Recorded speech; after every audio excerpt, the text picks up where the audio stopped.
मैं कह रही हूँ बैग छोड़ दो मेरा, नहीं तो आज बहुत बुरा हो जाएगा। देखो, जिस दिन से आदमी 7 फेरे लेता है ना, उस दिन से आदमी की जिंदगी में आज कल परसों नहीं, 7 दिन बहुत बुरा ही होता है। अच्छा, इसीलिए तुम उस लड़की के साथ 14 फेरा लेने का सोच रहे हो? मैं कसम को अच्छे से चबा के फिर खा के कहता हूँ कि मेरी जिंदगी में तुम्हारे अलावा और कोई समस्या नहीं। मार लो ताने, लेकिन आज तो मैं घर छोड़ के जाऊंगी ही। एक काम करो बहन जी, पहले इन्हें पति की शपथ दिला दो, अगर तोड़ी तो फिर जो चाहे वो करना इनके साथ।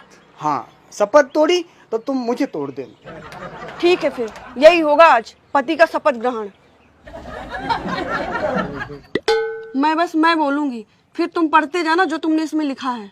तो जल्दी करो ना, इतनी देर में तो अमेरिका का पति शपथ ले लेता, सॉरी राष्ट्रपति।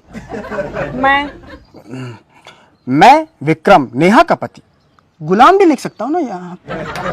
जो लिखा है मुंह बंद करके पढ़ो।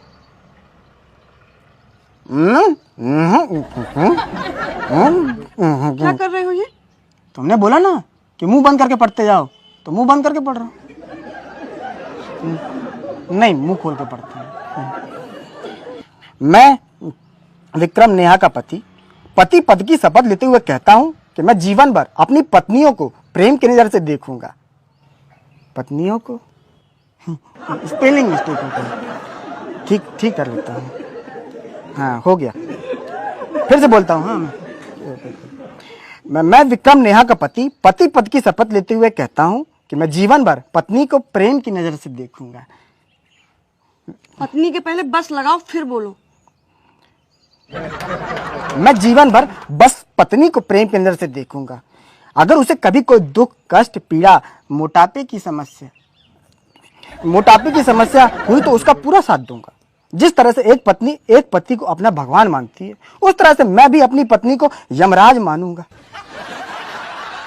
यमराज भी तो भगवान है। हाँ ठीक है, फिर मैं भी घर को यमलोक बना दूंगी। जिस तरह से पत्नी पति को भगवान मानती है, उस तरह से मैं भी अपनी पत्नी को भगवान मानूंगा। घर में जब किसी चीज की कमी होगी तो मैं वो पत्नी के बोलने से पहले घर लेके आ जाऊंगा। जैसे सब्जी की कमी होगी, सब्जी ले आऊंगा। आटे की कमी होगी तो आटा ले आऊंगा। एंटरटेनमेंट की कमी होगी तो साली को ले आऊंगा, साले को भी ले आऊंगा। घर के हर काम में पत्नी का साथ दूंगा। मेरी पत्नी अगर पोछा लगाएगी तो बिस्तर में बैठ के पाँव ऊपर कर लूंगा।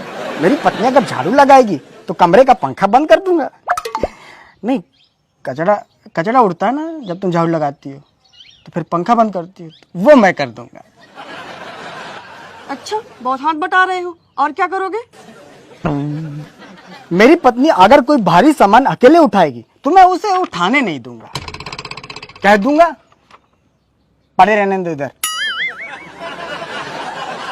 मैं जानता हूं कि पति का पद बहुत जिम्मेदर्द भरा होता है।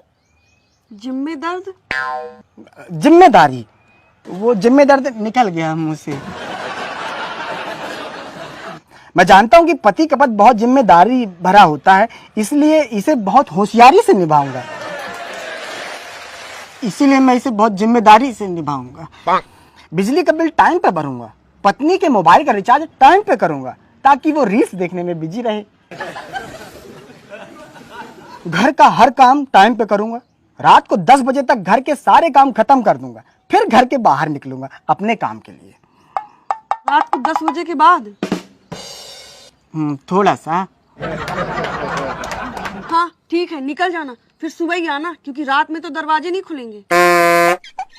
ठीक है, तो मैं अपने काम भी रात को 10 बजे से पहले ही पी लूंगा, मतलब कर लूंगा।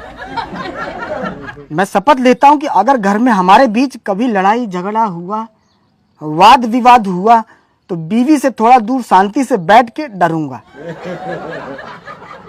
अगर मेरी पत्नी गलती होने पर भी अपनी गलती नहीं मानती है तो मैं समझ जाऊंगा कि अब गलती मुझे माननी पड़ेगी। साथ ही अगर मुझसे पत्नी किसी बात से नाराज हो गई तो मैं उन्हें मनाऊंगा, उन्हें मायके जाने के लिए उकसाऊंगा। लेकिन फिर भी मेरी पत्नी की नाराजगी अगर दूर नहीं होती तो मैं कुछ देर के लिए उन्हें बाहर में जाने दूंगा, मतलब दोबारा मनाऊंगा। शॉपिंग के बारे में कुछ नहीं कहोगे? कहता हूं मैं शपथ लेता हूं कि मेरी पत्नी को जब भी ताजी साड़ी लेनी होगी मैं उनको ताजी साड़ी दिलाऊंगा। जब भी उनको ताजा मोबाइल लेना होगा तो ताजा मोबाइल दिलाऊंगा, ताकि ताजा खाना मिलता रहे। मैं जानता हूं कि पति पत्नी के जीवन में उतार चढ़ाव आते रहते हैं, क्योंकि मेरी शादी के भी 8 महीने हो चुके हैं। तो मैं जानता हूं कि पति पत्नी के जीवन में उतार चढ़ाव आते रहते हैं। इसलिए कभी कभी मैं भी जब चढ़ाऊंगा तो घर उतरने के बाद ही आऊंगा। क्या मतलब है इसका? मतलब कि जब भी गुस्सा चढ़ाऊंगा तो घर उतरने के बाद ही आऊंगा। बस खत्म हो गई शपथ। ठीक है, आज तो मैं चल रही हूँ घर लौट के, लेकिन आइंदा कोई गड़बड़ की ना तो याद रखना। कोई गड़बड़ नहीं होगी, पेट तक गड़बड़ नहीं होगा।